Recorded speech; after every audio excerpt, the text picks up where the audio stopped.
బీకర్లో ఒక వాటర్ తీసుకున్నాము. దీంట్లో ఇప్పుడు మేము పసుపు ఇస్తాము.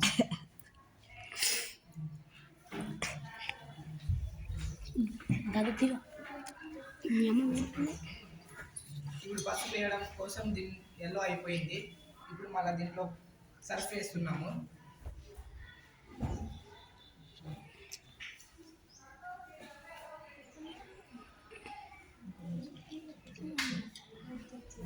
ఇప్పుడు రెడ్ అయిపోయింది. దీంట్లో మేము లిక్విడ్ వేస్తాము, నిమ్మకాయ రసము.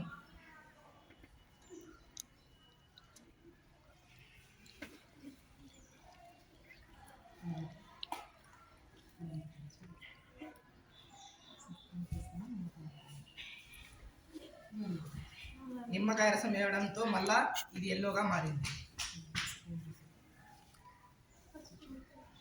పసుపు వచ్చేసి ఇండికేటర్, సర్ఫ్ వచ్చేసి బేస్, నిమ్మకాయం యాసిడ్ దాన్ని వేయడంతో మళ్ళీ ఎల్లోగా మారింది. కలర్ చేంజ్ అవడం జరిగింది.